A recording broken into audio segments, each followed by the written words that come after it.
नमस्कार, आप देख रहे हैं बिग डिबेट और मैं हूं आपके साथ महेंद्र विश्वकर्मा। मध्य प्रदेश में जबरन धर्मांतरण के बढ़ते मामलों को देखते हुए मुख्यमंत्री डॉक्टर मोहन यादव ने कड़ा रुख अपनाया है। सरकार धर्मांतरण कानून में बदलाव कर रही है, जिसमें दोषियों को फांसी की सजा का प्रावधान किया जाएगा। यह कानून लागू होने पर मध्य प्रदेश देश का पहला ऐसा राज्य बन जाएगा जहां धर्मांतरण कराने वालों को इतनी कड़ी सजा मिलेगी। सीएम के बाद इस जो ऐलान किया सीएम ने, उसका समर्थन किया है बीजेपी प्रदेश अध्यक्ष बीडी शर्मा ने। लेकिन इस बयान के बाद सियासत गर्म हो चुकी है, क्योंकि कांग्रेस विधायक की पहली आपत्ति सामने आ गई है। तो अब कांग्रेस का रुख क्या होगा? धर्मांतरण कानून बनने से मध्य प्रदेश में क्या बदलाव होगा? चर्चा होगी इसी पर, लेकिन इससे पहले देखेंगे रिपोर्ट।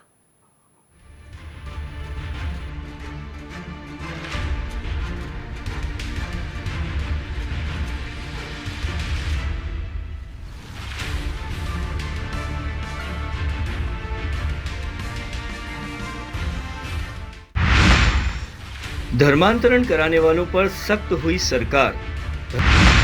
धर्मांतरण कराने वालों को होगी फांसी की सजा। सीएम के ऐलान से शुरू हुआ सियासी घमासान। धार्मिक स्वतंत्रता अधिनियम से होगा प्रावधान। मध्य प्रदेश में धर्मांतरण करवाने वालों को फांसी की सजा दी जाएगी। सूबे के मुख्यमंत्री डॉक्टर मोहन यादव ने महिला दिवस के मौके पर इस बात का ऐलान किया है। डॉक्टर मोहन यादव ने कहा, धार्मिक स्वतंत्रता अधिनियम के माध्यम से हम प्रावधान कर रहे हैं कि धर्मांतरण जैसी गंभीर मामलों में फांसी की सजा सुनिश्चित हो।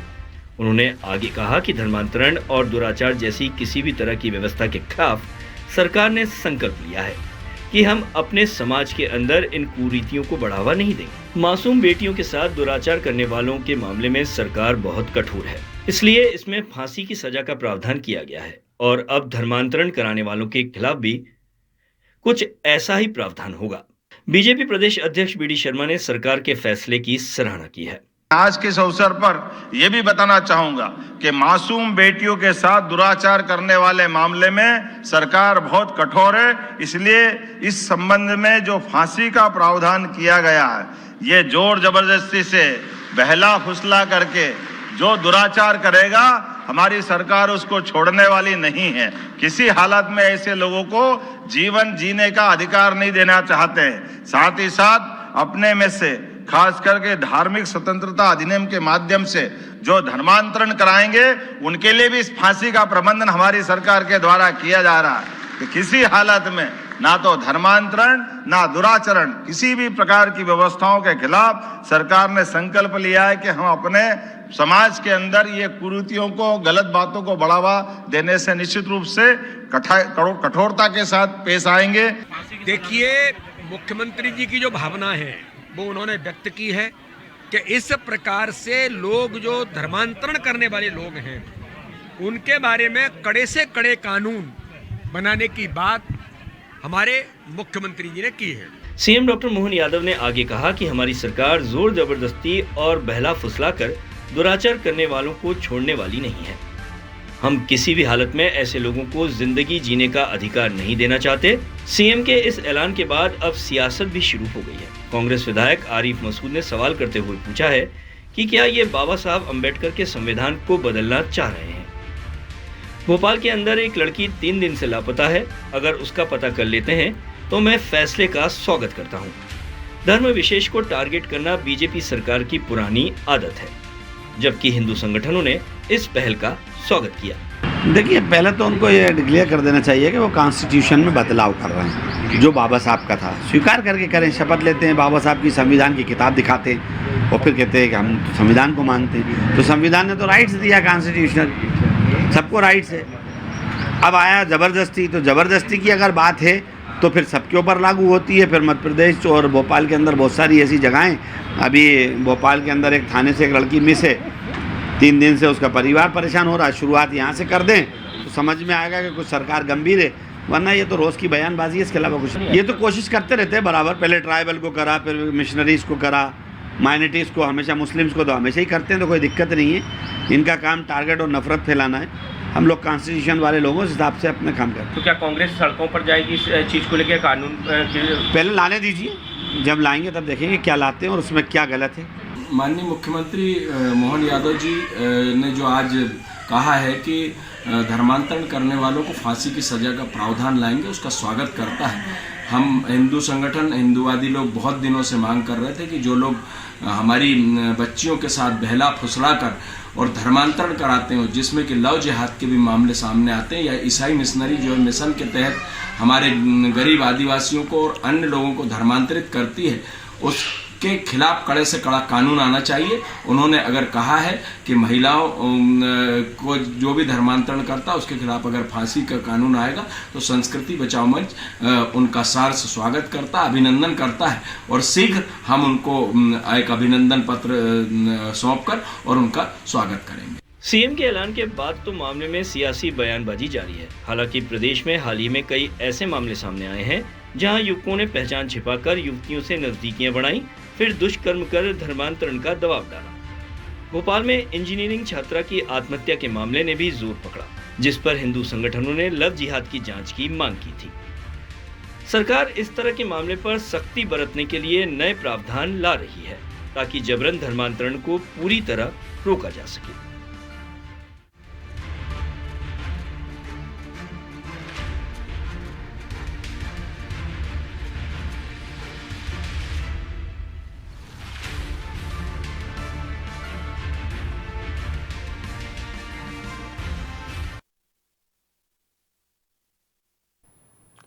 तो चलिए चर्चा शुरू करते हैं। इसी पर कुछ खास पैनलिस्ट हैं हमारे साथ। पहले परिचय आपसे कराते हैं। खिलावन चंद्राकर जी, वरिष्ठ पत्रकार, हमेशा की तरह हमारे साथ जुड़े हुए हैं। जितेंद्र मिश्रा जी, कांग्रेस के प्रदेश प्रवक्ता हैं, हमारे साथ जुड़े हुए हैं। मंजरी जैन जी, भाजपा से प्रदेश प्रवक्ता हैं, हमारे साथ हैं।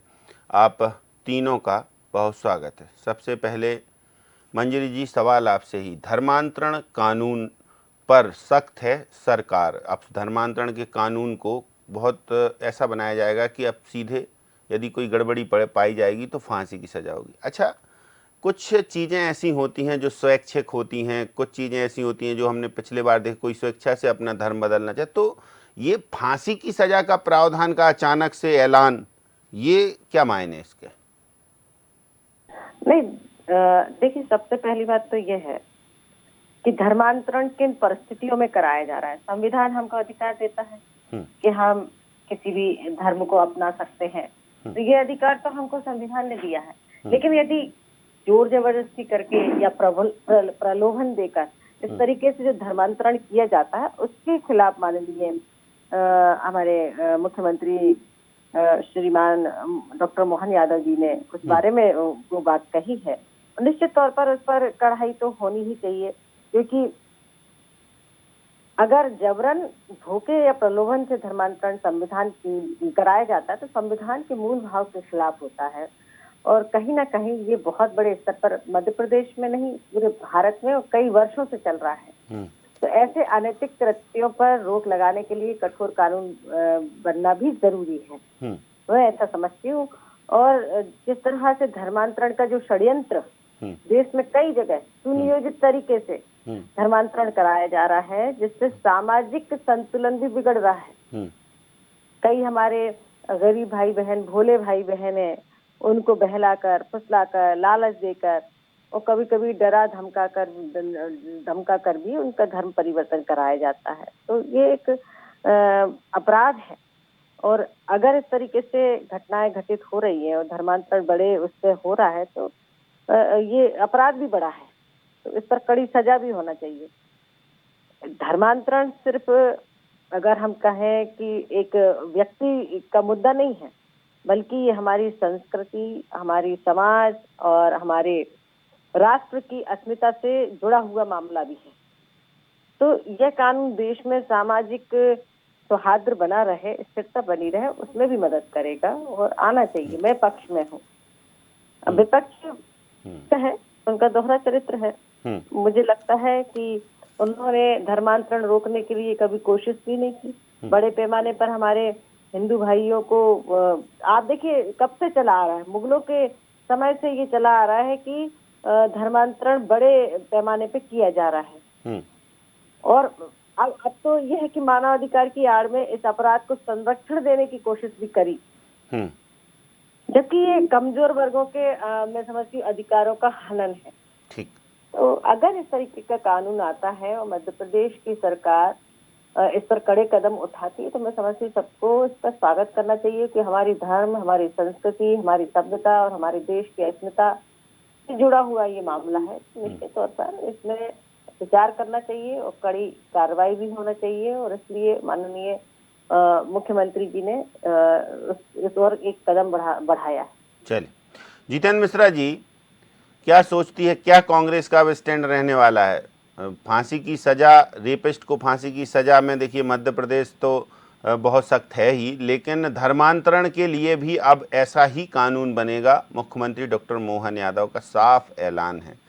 तो इस विषय पर अब कांग्रेस की एक पहली प्रतिक्रिया तो आ गई। देखिए आरिफ मसूद जी की, उन्होंने कहा कि ये जो है दोहरा चरित्र है, ये ऐसा करते रहते हैं, ये कम्युनिटियों को टारगेट करते रहते हैं, तमाम सारी बातें। ओवरऑल कांग्रेस का क्या स्टैंड होने वाला है इस पूरे मामले पर? देखिए महेंद्र जी, जिस तरीके से आपने रेपिस्ट की बात की, इस प्रदेश में रैप के खिलाफ कड़ा कानून शुरू से है।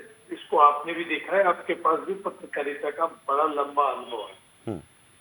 आप ये बताइए कि सारे कदम उठाने के बाद सरकार जब भी कोई रैप होता है प्रदेश में, तो क्या कहती है कि नहीं, रेपिस्ट को कड़ी से कड़ी सजा दी जाएगी। फिर भी 18 बलात्कार प्रतिदिन मध्य प्रदेश की धरती पर हो रहा है। ये क्या बता रहा है?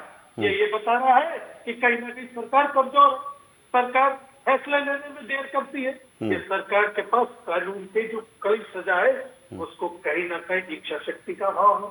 तभी आप देखिए मध्य प्रदेश में बलात्कार के मामले रोजाना बढ़ते जा रहे हैं, और आज ये स्थिति है कि 18 बलात्कार प्रतिदिन हो रहे हैं मध्य प्रदेश में। अब आप धर्मांतरण की बात कीजिए। धर्मांतरण का कानून यदि किसी पर दबाव डाल के, प्रलोभन से या लालच दे करके किसी भी तरीके से धर्मांतरण कराया जाता है तो उसकी सख्त सजा इस प्रदेश में कानून में है। लेकिन क्या कारण है कि आप उस पर कार्रवाई नहीं कर पा रहे? धर्मांतरण प्रदेश में होता है, आप केवल घोषणा कर देने से काम नहीं चलेगा महेंद्र जी। आपको पुराने कानूनों को लागू करके बताना पड़ेगा ताकि ये पता चले कि प्रदेश में कानून का शासन चलता है। हम लगातार कहते रहे महेंद्र जी, इस प्रदेश में माफिया जड़ें जमा रहा है। भू माफिया, रेत माफिया, खनन माफिया, आपने देखा वो बढ़ते बढ़ते दवा माफिया, और इसके बाद अब ड्रग माफिया। उड़ता पंजाब की जगह उड़ता मध्य प्रदेश दिखाई दे रहा है, लेकिन सरकार कानूनी कार्रवाई क्यों नहीं करती?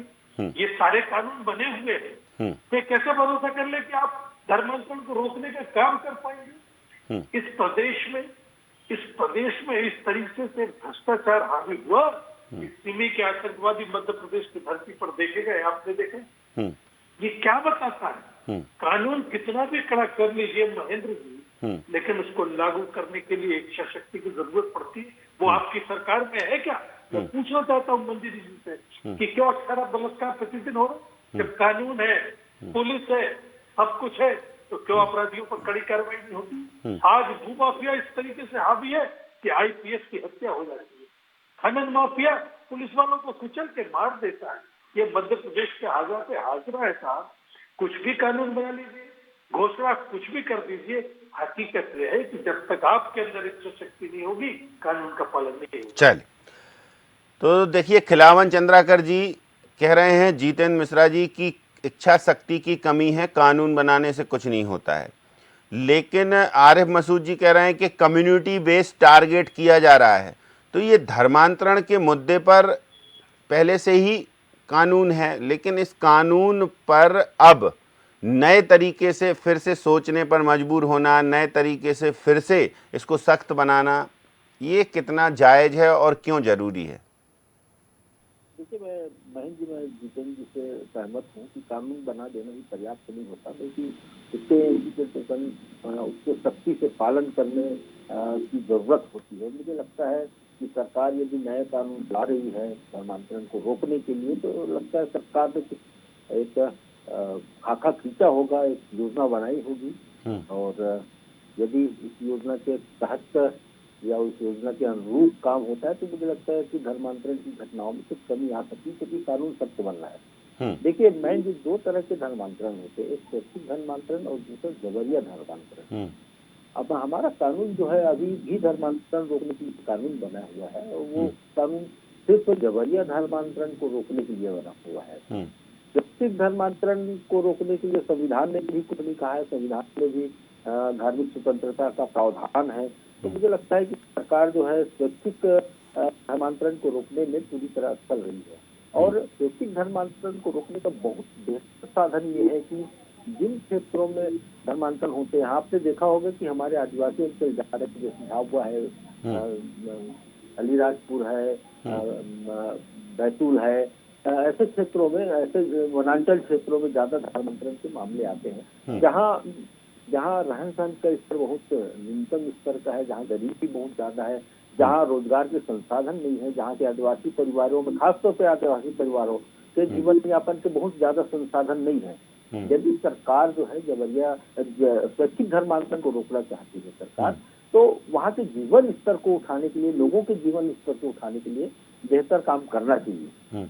मुझे लगता है जिस तरह से आज महिला दिवस के अवसर पर उन्होंने मुख्यमंत्री डॉक्टर मोहन यादव ने संबोधन में कहा कि हम जल्दी ही जिस तरह से हमने बलात्कार के खिलाफ बलात्कारियों को मृत्यु दंड देने के लिए प्रावधान करके कानून में संशोधन किया है, और कुछ लोगों को किसी को सजा भी हुई है अभी, हालांकि किसी को फांसी की सजा, फांसी पर नहीं लटकाया गया है मध्य प्रदेश में पिछले 3 सालों में, लेकिन हाँ फांसी की सजा हुई है न्यायालय से, और वो अपील पर है। तो कुल मिलाकर मेरा ये कहना है कि देखिए जो वर्तमान में कानून है धर्मांतरण, जबरिया धर्मांतरण को रोकने के लिए, वो कानून मुझे लगता है कि बहुत ज्यादा सख्त नहीं है, बहुत लिबरल है, और ये सुनिश्चित नहीं हो पाता, जांच के दौरान भी ये सुनिश्चित नहीं हो पाता कि ये धर्मांतरण जो है जबरिया किया जा रहा है, प्रलोभन देकर किया जा रहा है, दबाव डालकर किया जा रहा है कि स्वैच्छिक है, ये अंतर नहीं हो पाता, क्योंकि उसके लिए कोई मापदंड निर्धारित नहीं है। तो मुझे लगता है कि सरकार को जबरिया धर्मांतरण का एक मापदंड भी निर्धारित करना चाहिए, और कानून में भी संशोधन हो रहा है, बहुत अच्छी बात है, लेकिन मृत्युदंड जैसा कानून, मुझे लगता है कि धर्मांतरण जैसे बहुत बड़े अपराध तो नहीं मानता मैं इसको, क्योंकि बहुत सारे धर्मांतरण, किस तरह के धर्मांतरण होते हैं आप जानते हो। ठीक, मैं भी समझता हूँ कि किस तरह से तो मंजरी जी परिस्थितियों का लाभ उठा के धर्मांतरण किया जाता है। तो मुझे लगता है कानून जो है बहुत कड़ा बनाया जा रहा है। यदि मृत्युदंड की सजा का प्रावधान किया जा रहा है तो उसमें अच्छा मंजरी जी, मनसा पर शंका हो रही है सरकार की कि कांग्रेस का सिर्फ और बाकी लोग जो ओपिनियन दे रहे हैं वो ये है कि भाई इतना सख्त कानून बनाने के पीछे क्या, किसी को टारगेट करना है मनसा, किसी कम्युनिटी बेस को? तो ये सवाल जरूर अंदर खाने से उठ रहे हैं कि ये जो भाजपा की सरकारें हैं ये इस तरीके के कानून बनाती हैं जिससे व्यक्ति विशेष, कम्युनिटी विशेष या किसी पर्टिकुलर जो कास्ट है उसको टारगेट किया जाए, ये सब चीजें उठती हैं। इस पर कुछ बोलेंगी?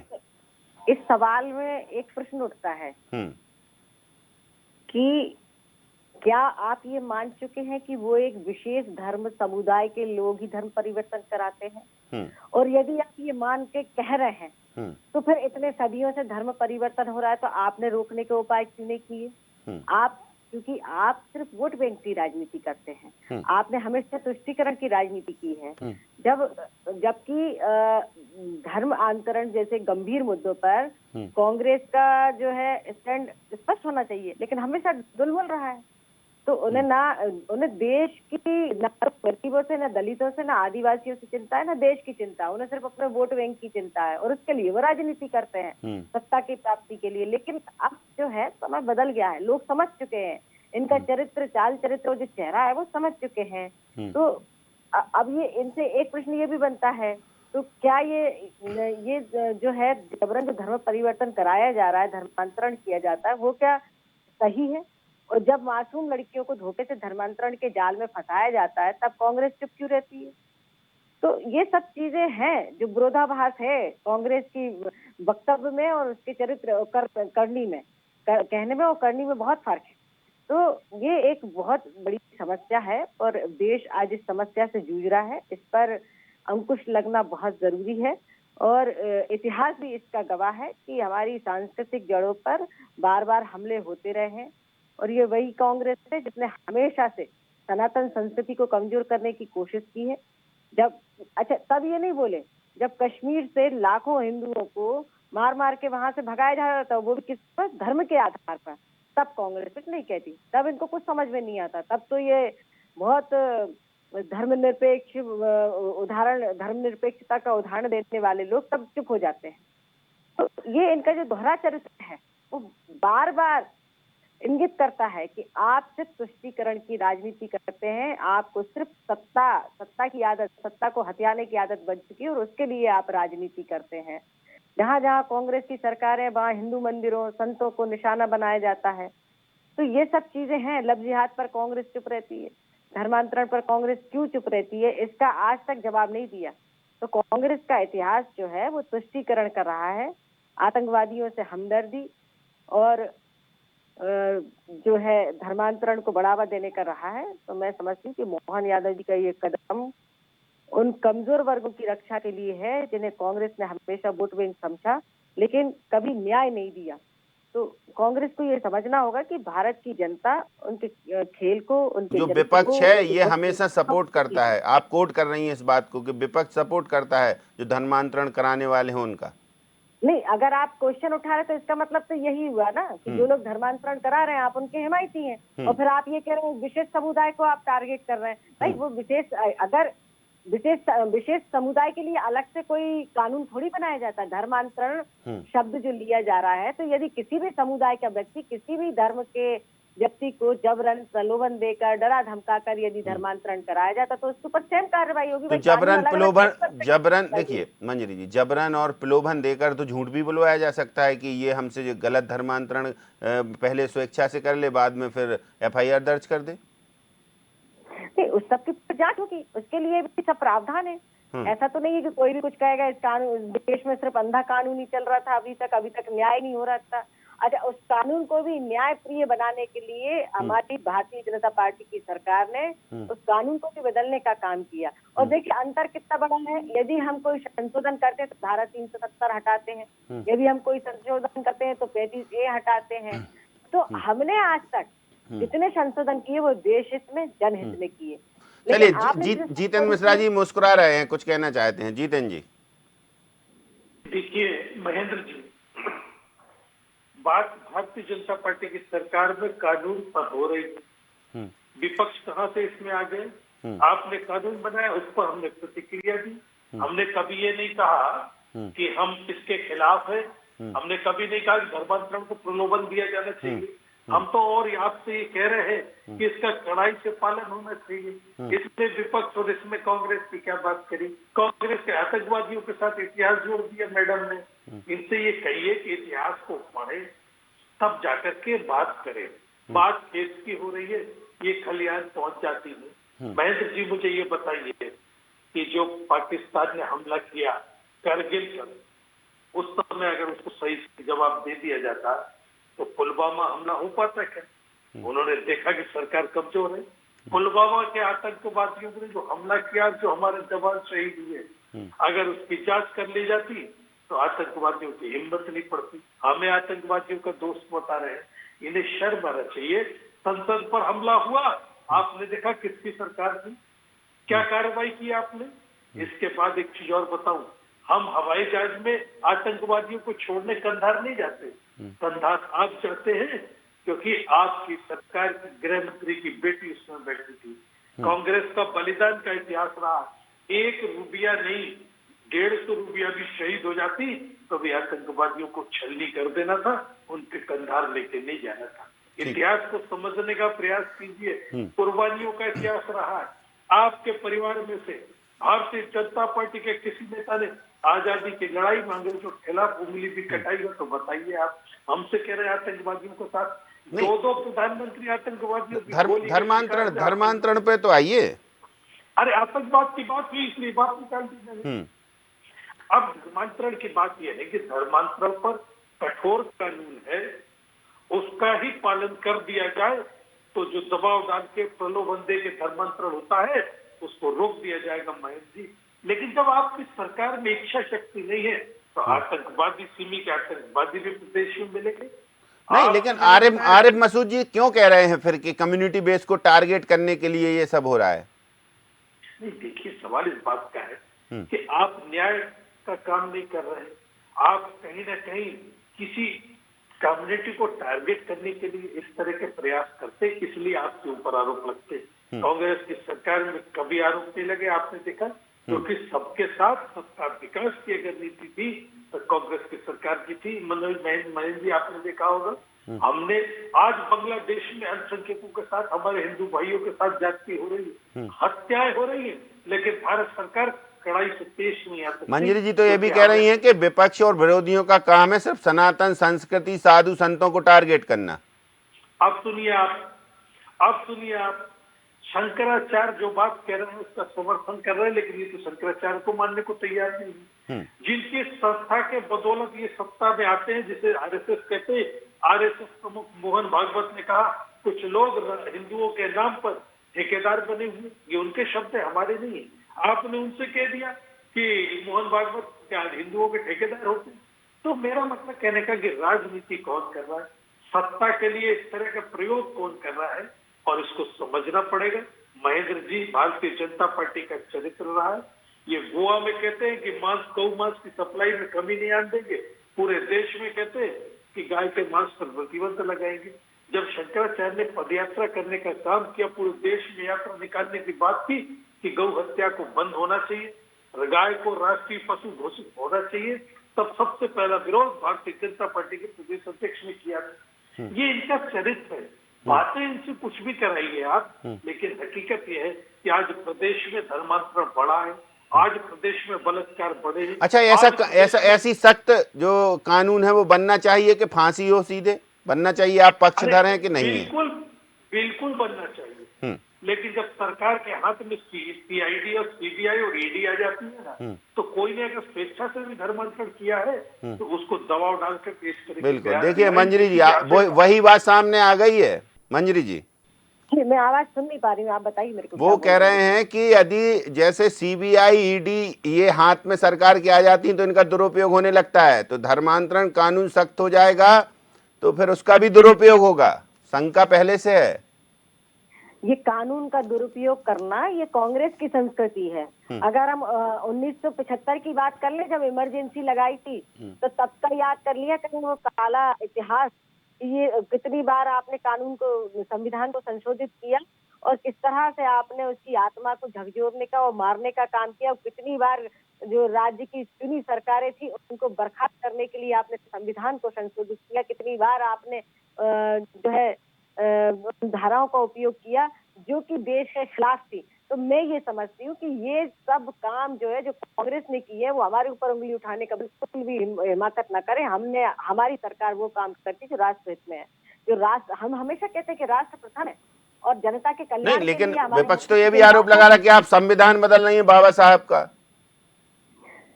जिन बाबा साहब को अपमान करने का और पाप करने का काम कांग्रेस ने पहले से ही संविधान में धर्मांतरण को लेकर बातें हैं, कानून है। हाँ है, लेकिन लचीले हैं, उनको सख्त करना बहुत जरूरी है। लेकिन इनको चिंता इतनी क्यों है, मुझे बताइए, ये बात समझ में इन्हीं से पूछे लेते हैं। जीतेंद्र जी, चिंता क्यों है आपको इतनी? मंजरी जी पूछ रही हैं। एक समुदाय को किसी समुदाय को टारगेट किया जा रहा है, इस बात की चिंता क्यों है? कानून का शासन करना नहीं है। हमारी चिंता इस बात की है कि सरकार खुद लचीली है। इस सरकार के राज में आपने देखा आज भूमाफियाओं पर क्या कानून नहीं है, लेकिन किस तरीके से पुलिस वालों को कुचल दिया जाता है, एक आईपीएस की हत्या कर दी जाती है एक खनन माफिया द्वारा। क्या उसके लिए कानून नहीं है? आपने क्या कार्रवाई की बताइए आप? दवा घोटाला। अरे जितेंद्र जी, हमको तो जाकिर नाइक में शांति का दूत नजर आता है, भगवान में आतंक नजर आता है, भगवत गीता में जिहाद नजर आता है, करोड़ों रुपए नकद निकल रहा है, याद कर लीजिए।